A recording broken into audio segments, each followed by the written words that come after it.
A day in my life as a servidora naninimpala sa ibang planeta. For today's video nga pala guys, ay samahan nyo ako sa aking panibagong araw, panibagong kalokohan, panibagong iwan. Bago nga ang lahat guys, magtimpla nga muna tayo dito ng kape. Bali ito naman talaga ang ginagawa natin dito tuwing umaga. Pasensya na nga kayo guys dahil hindi pa rin maganda yung aking boses. Umulubog pa rin talaga yung aking boses guys, kaya iinom na lang muna natin to ng kape. Pagkatapos nga namin mag-inom ng kape guys, ay kumuha na nga pala ako ng lagayan dito. Dahil sabi ko sa kasama ko, nakukuha kami ng kangkong doon sa likod. Ang tagal din naman niyang pumunta kaya naiinitan na ako dito sa labas. At ayun na nga guys, nandyan na nga siya kaya naman nagtungtong ako dito. Wala nga pala akong ibang nadampot guys ng pantakip ng ulo ko dahil sobrang init talaga doon mamaya. Dito nga lang kami dumaan sa isang mahiwagang daanan at ayun na nga may pusa pa. Dami nga talagang pusa dito sa likod guys. Kasi gustong gusto talaga ng mga pusa dito talaga sila manirahan kasi marami silang pagkain. Dala-dala ko pa nga dito yung ating gunting at saka itong lagayan. At nung nakarating na nga kami dito guys, sobrang ganda nga sa mata. Dahil sobrang dami na talagang talpos ng kangkong dito guys. Kita nyo pa nga sobrang haba na talaga nitong iba. Kaya talaga samahan nyo kaming mag-harvest dito. Dito nga guys ay harvest nga pala namin to lahat kasi adobong kangkong nga ang lulutuin natin ngayon. Dahil wala nga pala kaming duty ngayon guys, kaya magluluto ako ngayon ng adobong kangkong. Kahit summer dito guys ay nabubuhay pa rin talaga ang mga kangkong. Talagyan lang talaga ng tubig araw-araw kaya nakakasipsip pa rin talaga sila ng tubig kaya nabubuhay talaga sila. So, parang ako hindi ako mabubuhay sa ganito kainit dito guys. Mga 5 minutes ka na nga lang lalabas dito guys kaya para ka na talagang nasusunog sa sobrang init. Pero okay lang yan guys kasi sanay naman tayo at hindi naman tayo ipinanganak na mayaman kaya tara maghanap buhay tayo dito. Meron nga palang parang kalabasa dito guys at tinitingnan ko nga kung may bunga na siya. Pero matagal na to dito guys pero tinitingnan ko hindi naman talaga siya namumunga. Or baka hindi lang talaga to namumunga ay talagang pangpagulo lang to dito sa among garden. Pero hinahayaan lang talaga namin yan guys kaya baka pa susunod na linggo ay mamumunga na to. Kapag pararating na ang winter guys, kung hindi pa rin to namumunga ay papatay na namin to. Dahil update naman namin to ng panibago. Balik na nga tayo dito guys kasi nga tapos na nga pala tayong mga harvest. At bigla na nga pala kami nakapag-stop over dito sa store ni nanay kasi sobrang lamig naman talaga ng aircon dito. Pagdating ko nga dito guys ay hinimay-hinay ko nga pala ito. Hinay-walay ko nga lang itong tangkay at saka itong dahon. Pero itong mga tangkay guys ay hindi ko pala to itatapon at himay-himayin ko ulit ito. Yun kasi ang unahin kong lulutuin guys bago ang dahon.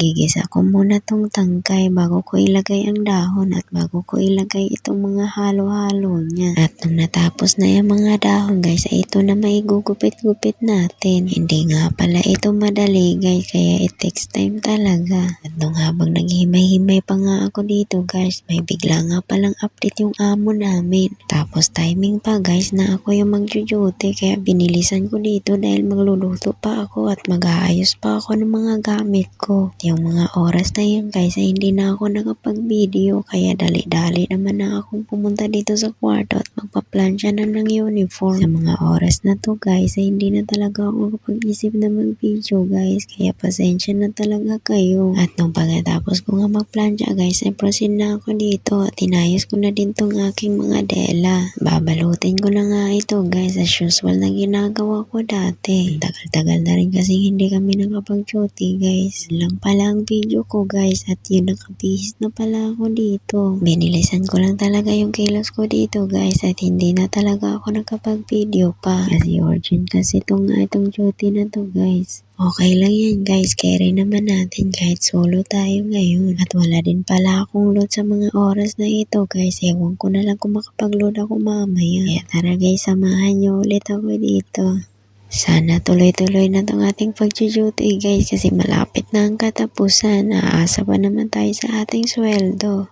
At nung nasa biyahe na nga ako guys, nakakatuwa nga guys kasi dati pagka alas 6 na guys ay maliwanag pa talaga, ngayon ay madilim na. Madilim na nga siya guys pero may araw pa rin. Ganito ba talaga sa Middle East? Pero kapag ka nasa Middle East guys, syempre ito yung makikita. At nung pagdating ko nga dito guys ay dali-dali ko na nilabas itong mga pagkain at piniprepare ko na rin yung ating mga gamit. Nilabas ko na nga rin pala itong thermos at dinidesignan ko na rin yung ating tray. At dahil wala pa tayong bisita guys, dito muna tayo. Hihintayin muna natin yung mga bisita dumating bago tayo mag-umpisa. Okasyon nga pala dito guys ay pupunta nga pala yung side ng lalaki at titinan lang yung babae. Sa ganitong senaryo kasi guys, napakabilis lang talaga nitong duty na to ngayon. Kasi kapag ka nandyan na yung bisita guys, saglit lang din at hindi iyan magtatagal. At ayun na nga guys, sabi naman ng amo ay mag-i-start na din daw ako. Pero hindi pa naman dumating yung kanilang mga bisita guys, kaya bibigyan na lang muna natin sila. Marami din naman tayong inumin guys, kaya wala nang problema. At dito nga guys, ay kalagitnaan nga pala to ng duty ko at wala na pala akong bisita dito. Sabi ko naman sa inyo, uwi lang yun ng maaga. Pagka ganun kasi ay hindi talaga sila nagtatagal, kaya gumawa na lang ako ng cappuccino dito para sa tagbalay. Sila na nga lang pala yung aking pagsiserbihan dito guys, kasi wala naman na akong bisitang pagsiserbisan. Kung ayaw naman nilang uminom guys, may mga katulong naman guys, kaya walang problema kung hindi nila ito kukunin ang aking ginagawa. Pero in fairness naman guys, mga patay gutom din naman sila, kaya lahat din naman mga inumin natin guys ay pinibigay din natin sa ating mga katulong dito kapag hindi kinukuha ng mga amo, kaya hindi sayang. Nung unang batch nga guys ay naubos nga pala at meron pang dalawa na nag-request. Itong pamilya talaga to guys, ay wala ka talagang masayang dito, wala ka talagang tapon na kahit sila lang ay talagang nainom talaga sila. Ang magandang pagsiservisan guys, hindi boring kahit 3 oras lang yung duty ko ngayon. Alhamdulillah pa rin talaga guys na nakatulong talaga din ako ng mga amo na bababait. Nilagyan ko nga pala ito ng design dito guys para maganda naman ang tingnan. Hanggang kusina nga lang pala itong aking cellphone guys, hindi ko naman kayo pwedeng baulin doon. At nung pagkatapos ko nga guys, ayun na nga guys, hindi nga pala ako nakapag-video dahil nagligpit na rin pala ako ng mga gamit ko guys. Saka nagugutom na rin ako guys, kaya nung pagdating dito sa bahay ay ayun na, kakain na pala ako. May tira pa nga pala kami pagkain kaninang tanghali guys, pero parang mas masarap yung luto ng kasama namin dito, kaya mas pinilit kong ito na lang ang kakainin ko. Kaya hanggang dito na lang guys, maraming salamat sa panonood.